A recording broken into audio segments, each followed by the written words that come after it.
Hey everybody, in this video I am going to talk about a really interesting classic technique called DNA footprinting.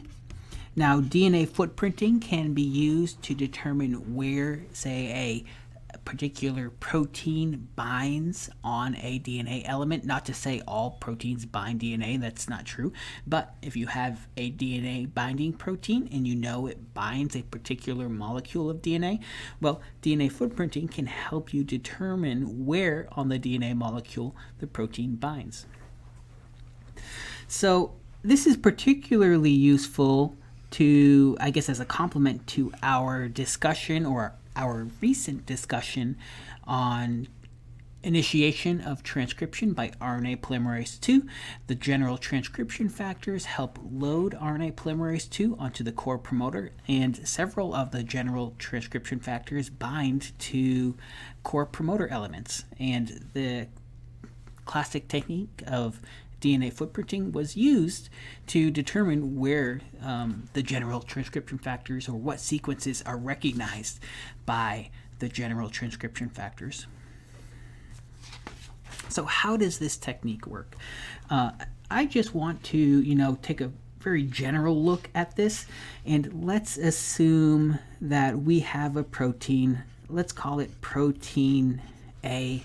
It's a DNA binding protein, and we know it binds somewhere on a 200 base pair molecule of DNA, but we're not exactly sure where it binds on this molecule, and we want to determine the sequence that protein A recognizes and binds to. So one of the things we're going to need is a fluorescent molecule or some sort of label that will allow us to detect the DNA molecules when we separate them by gel electrophoresis. So what we can do now is mix protein A with the fluorescently labeled DNA molecule, and note that the fluorescent label is on just one end of the DNA molecule. And why don't, I think I will use this red color here for our protein. And okay, let's say the protein A binds there. And this is sort of, the curse of molecular biology. We are trying to understand how, microscopic things work, and we can't see them. So we need to use experiments that will allow us to infer how these things are working at the molecular level. In this case, where protein A is binding on this DNA molecule. And for conceptual purposes, let's assume, for the diagram here, we know where protein A is binding. This will allow me to show you how DNA footprinting works. Now, I think I can copy this sequence here.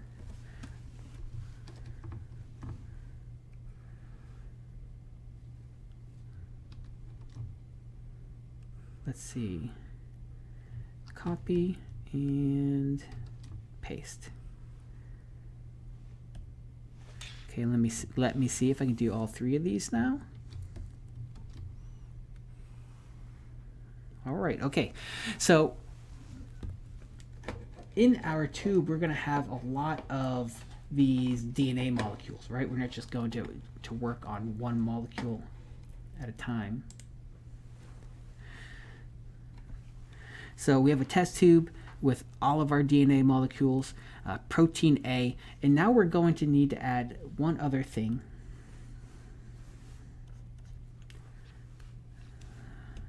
Where'd my brush go? Here it is, I think. Nope. Still getting used to Paint 3D. I know some of you are probably thinking, go back to just the hands in the iPhone, but I think I'll get better at this. Okay, so we are going to add an enzyme called DNase-1. And DNase-1 is an endonuclease, and it is going to cleave the DNA randomly or semi-randomly. And in the notes, you'll see we have a control we can do just in case DNase 1 isn't random. But what it will do, it will cut the DNA randomly everywhere except where protein A is bound to the DNA molecule. So protein A is protecting the sequence that it is bound to on the DNA molecule, or DNA molecules, I should say. And we're adding just enough DNase 1 that it will, on average, only cut each DNA molecule one time. We don't want it to cut each molecule up into little pieces, because then the DNA footprinting assay would not work. So for example, let's say for this top molecule right here, DNase 1 digest right there. And then down here, and I'm just going to go in order for all these molecules. So essentially showing you that DNase 1 can digest anywhere except for right here, wherever protein A is bound. Now if I was to, let's say, make a map of all the possible places DNase 1 could cut, the map would look something like this.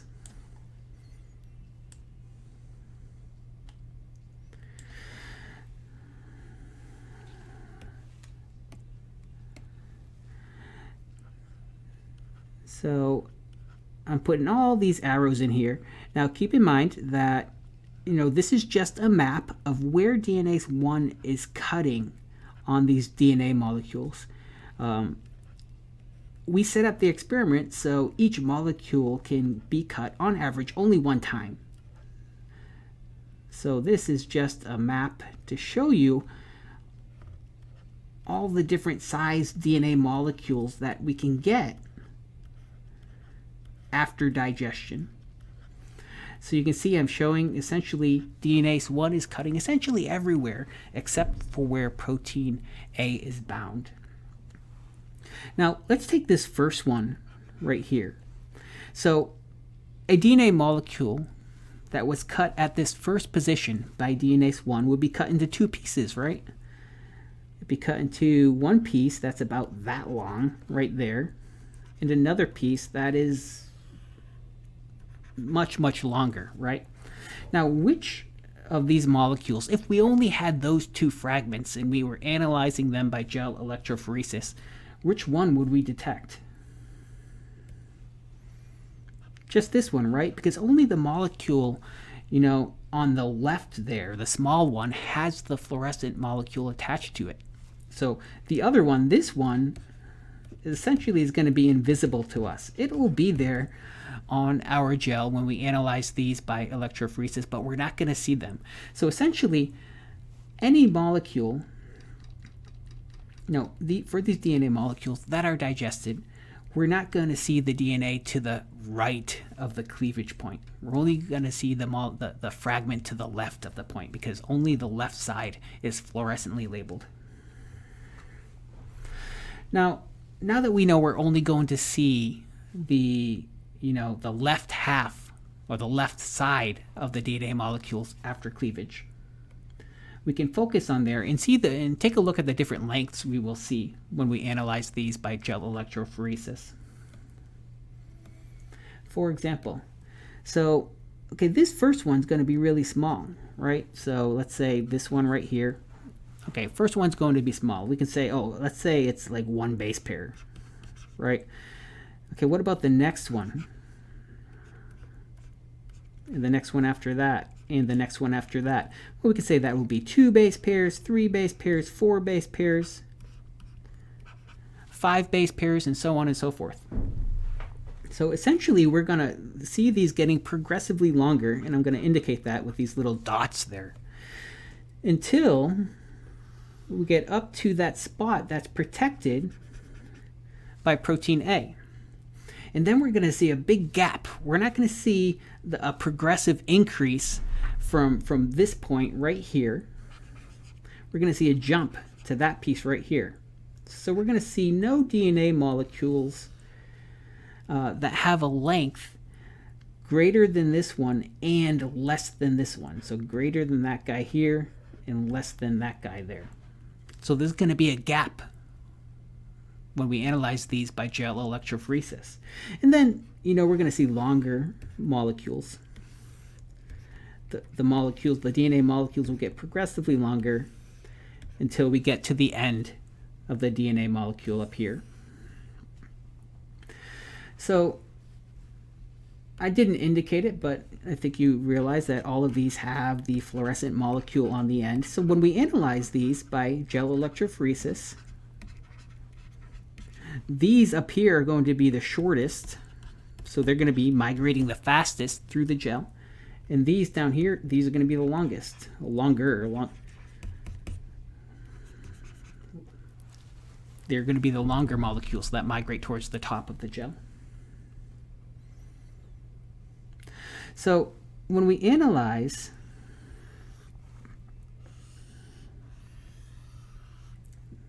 the digested DNA by gel electrophoresis, it might look something like this.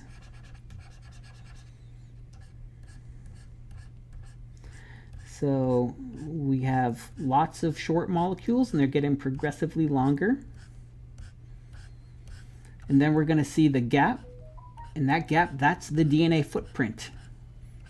And I'm not really sure where the name come from, but maybe if you put all these, you could draw this in some sand or some snow or something, and then step right there. You could draw this pattern on some snow or some sand and then step right there, then the pattern is sort of erased. That's the footprint. So this would be, maybe that's where the name comes from. That would be the DNA footprint.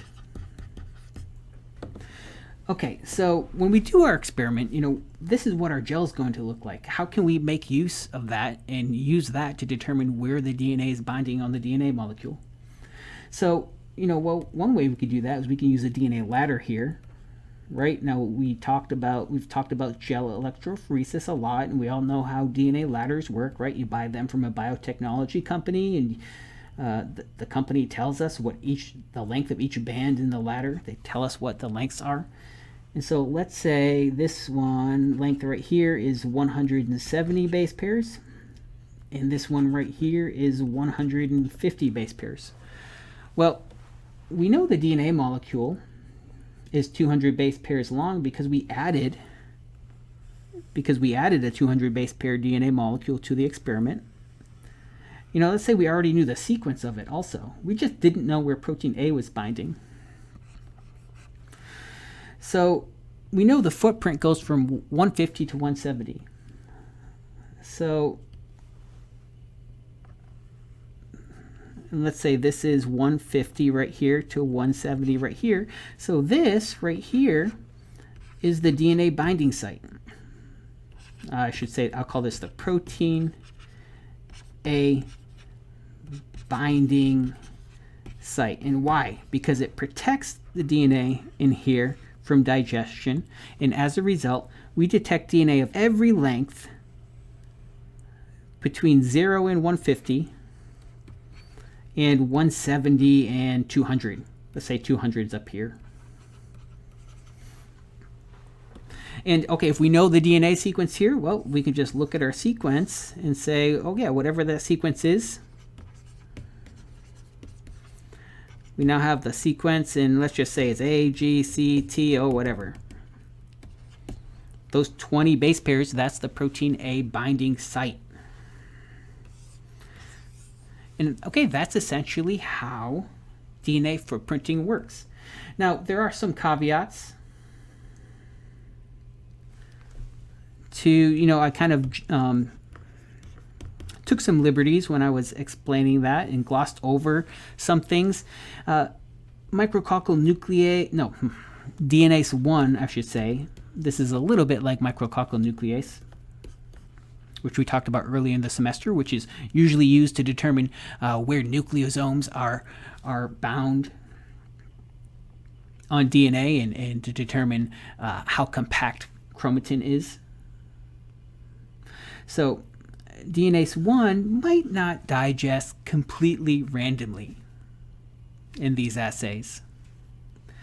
So as a result, scientists usually do some control experiments. And so what would be a good control experiment? So let's say tube 1 is the control and number 2 is the experimental. So control and experimental. So control 1 would have the DNA molecule with the fluorescent label.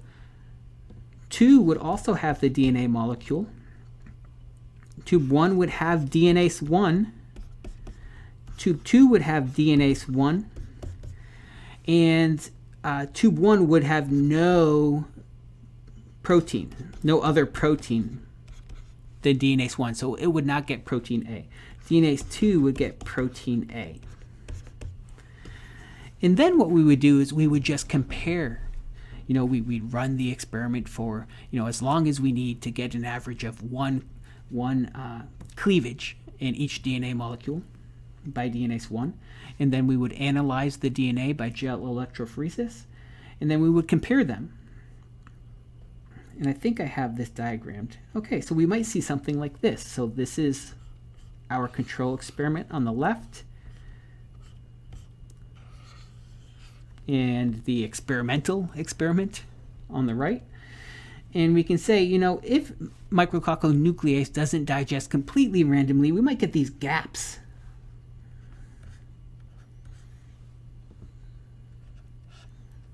In the DNA pattern on the gel. And, that can happen if micrococcal nuclease, I keep saying micrococcal nuclease, I'm sorry, if DNase 1 does not digest completely randomly. So we have this control experiment, and what we can do is just compare the control to the experimental and to see where the differences are. And the difference has to be due to the one variable, which was the presence of the protein that we're looking, the DNA binding protein where we're trying to map its binding site. In this case, it was protein A. So we can see right here, this is the one difference. Okay, so that's the DNA footprint. So that's just one control experiment you can do. Let's say if, the DNase 1 doesn't bind completely randomly, or maybe, just something about the sequence. The DNA sequence keeps DNase 1 from digesting at certain locations. But we can still determine the DNA footprint just by running a careful control. And in this case, okay, clearly there's the footprint because that's the only difference between the two patterns. Okay, so I hope that helps you understand how DNA footprinting works. There is, in the notes, there's one more problem where we add another. What do we do? We are looking at a classic experiment. I think it was the first representation or first experiment showing that TATA binding protein binds a TATA box, so the identification of a TATA box. And they also use increasing amounts of the binding protein, which is kind of neat, which is another neat addition to the experiment. So I encourage you to read through the notes and take a look at that and try the problems at the end of the lecture notes. And I think in the next video, we are going to take a look at promoter clearance for RNA polymerase II and modifications of the C-terminal domain of RNA polymerase II, because a lot of different proteins will bind to RNA polymerase II while transcription is occurring, and these have roles in processing of the nascent RNA as it's undergoing transcription, as well as increasing the rate of transcription, releasing RNA polymerase II from what we call a pause state, and terminating transcription. Okay, see you in the next video.